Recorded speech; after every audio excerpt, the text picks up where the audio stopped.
Chris, what's your emotions when you don't have to blow the air horn? I'm in a no-win situation every day at practice because when something really good happens, part of me is thinking that's really bad on the other side, like the air horn. So, awesome job by the offense, ball security, and pads. But part of me thinks that's not very good by our defense. We've got to get some turnovers. Is there a silver lining though when maybe it looks like the defense had a good day one day and then you see the offense maybe bounce back with a solid day of their own? Yeah, and that's kind of how it is, the yin and the yang. But that's why I think practice can be kind of miserable sometimes for the head coach because you have a tendency, when you're going against each other the whole time, you have a tendency to say, we got to get this fixed. More so than this is really good right now. We're going, that's why we always say, hey, we got to go look at the tape. Because maybe it was just great by the offense today. But I always think this, and the turnover thing that you're speaking about, defense has to create turnovers.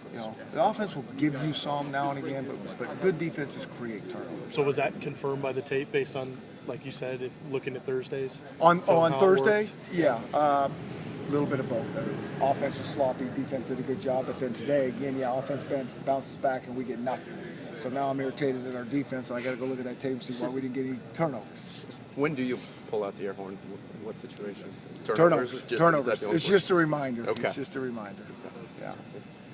For full pads, it seemed like a little more intense today. Was that the idea to bring up the intensity, and then the red zone? Obviously, a lot of work there. And it seemed like guys got pretty excited for that. I think anytime we can put pads on it, the intensity should change a little bit. I hope not really a lot because that just means maybe our other practices are too casual. I thought the guys the other night, Thursday night, did a great job of really going hard. I thought the last two, the intensity was good on both. The details are still far and few between, but they're going hard, and if they keep doing that, we'll get it. Troy seemed to have a good day today, but Jeff, can you talk about Jeff Lundquist's performance so far this spring? And I think both guys are making progress. I really do. To comment on the quarterback right after practice, it's very hard for me to do that because I'm looking at so many other things. Right. That one I really do need to go and confirm the tape. I know Troy snuck a couple balls in there, and really you need to look at the tape to say, was that really a good decision? When we play for real, are you going to get that in there or not?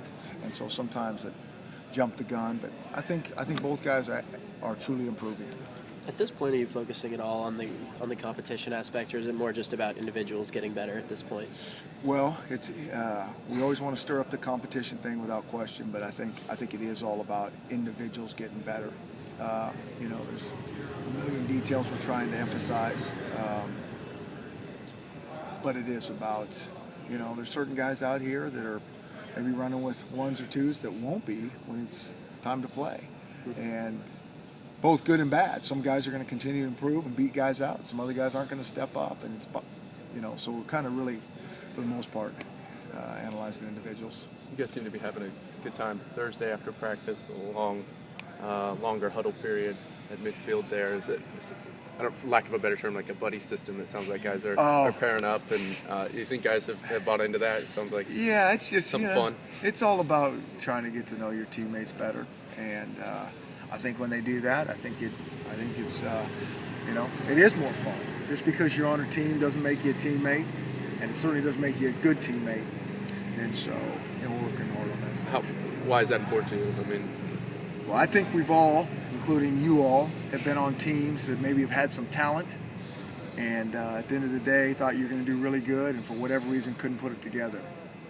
Well, I always kind of go back to the chemistry and unity of things, and I think we've all been on teams where you think, we might be okay, but you have those special seasons, and you think, really, at the end of the day, it's because I really respected and liked that guy, and those are magical situations. Those are some of the best memories we all have, and so we're always trying to recreate that great team and be a really good teammate.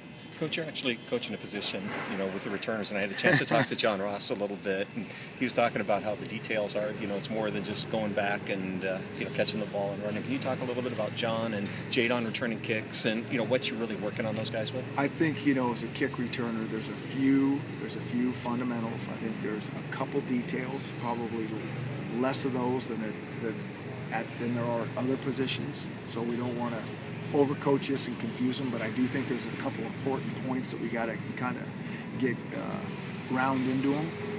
And then it really comes down to genetics. And both those guys got really good genetics. So a few details with good genetics makes a really good coach. And so I'm excited to get those guys going. John said they're big on high hands. What does that mean? Well, just in terms of how you catch the ball. I mean, the principles and fundamentals of catching, even though we may use our body a little bit more as a returner, are not much different than as a wide receiver. I mean, a wide receiver doesn't have short arms and catch at things in here. We have high hands when we're catching balls. And so a couple little things we're working on. Chris, this is for the senior receivers, this is the third offensive coordinator. Yeah. They're making a transition to a quarterback, could be one of three. Right. You mentioned chemistry. How critical is it, and how difficult is it to get something going between receivers and quarterbacks when they're not working that much? That's always work in progress. I think that, that's why you have a lot of respect for these kids that buy all in to what we're telling them. Because it'd be very, very easy for them to say, yeah, I've been there, heard this, now this is different, and so you really want to keep that, that youthful mentality of like, hey, I'm excited to hear what these guys have to say. Maybe they truly can help me elevate my game.